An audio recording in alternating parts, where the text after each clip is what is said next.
នេះជាក់ស្ដែងមើលបាញ់បាន2ដងជាទៅមានដង្ហើមជ័រពលាកទី3គឺនេះចាក់ទៅមានដង្ហើមជ័រហ្មងហ្នឹងគាត់បកមកចេញមានដង្ហើមហ្មងចំការកៅស៊ូបងប្អូនណាខ្លះដែលកំពុងជួបបញ្ហាមុខជាដាច់ទឹកជ័រមើលវីដេអូមួយនេះបងប្អូននឹងអាចដោះស្រាយបញ្ហានេះបានម្ចាស់ចំការកៅស៊ូនៅក្នុងតំបន់អូថ្លង់ខេត្តកោះចេះផ្ទាល់តែម្ដងកាលពីមុនដើមកៅស៊ូរបស់គាត់ធ្លាប់ជួបបញ្ហាស្ងួតមុខជាលែងចេញតួអស់ហើយប៉ុន្តែក្រោយពីការបាញ់ថ្នាំព្យាបាលចំគោលដៅប្រភេទ Candacy ត្រឹមតែ2ដងបាញ់ប៉ុណ្ណោះលទ្ធផលពិតជាមិនគួរឲ្យជឿនេះបញ្ជាក់ថាបើដឹងបច្ចេកទេសត្រឹមត្រូវនិងប្រើថ្នាំត្រូវគោលដៅគឺអាចស្រោចស្រង់បានទាន់ពេល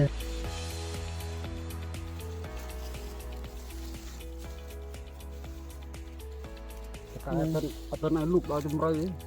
ទេយើងយកតិចបានហើយព្រោះយើងទៅថ្មីបាទយើងទៅតែបើកបាន3វេលាតែយើងយកជ័រហ្មងអត់កើតទេវាឆាប់ពេកតែបើយើងយកតិចទៅបានអត់អីគាត់តែអែបទៅបានហើយនេះជាក់ស្ដែងមើលបាញ់បាន2ដងជាទៅមានដង្ហើមជ័រពលាកទី3បើកមុខបាន3ពលាកតាគល់ខ្ញុំអីគល់ក្នុងគេ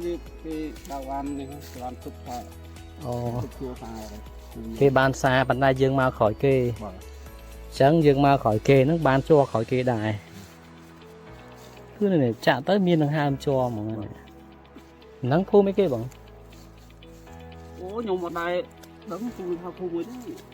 ភូមិស្រុកពីអូបងួននេះវាគ្រាន់នៅទីអូបងមន់នេះ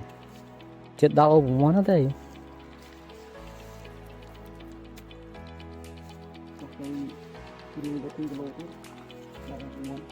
ចឹងនៅក្នុងតំបន់អូច្រឡងនៅដែរក៏ដល់ហើយ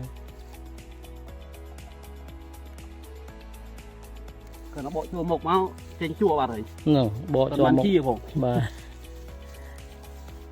អានេះយើងបាញ់ថ្នាំកាន់ស៊ីបាន2ខ្សែទៅបងបាញ់ថ្នាំព្យាបាលតែវាល្អត្រង់ថាយើងបើកមុខទៅវាបានដង្ហើមជ័រមកលឿន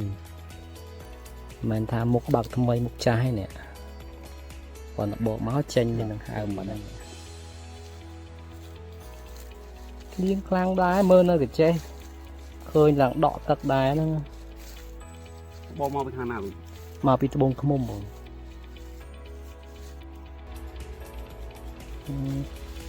មិនធម្មតាទេគ្រប់ដើមចឹងទាំងអស់ហ្មងស្ដាយដល់ហ្នឹង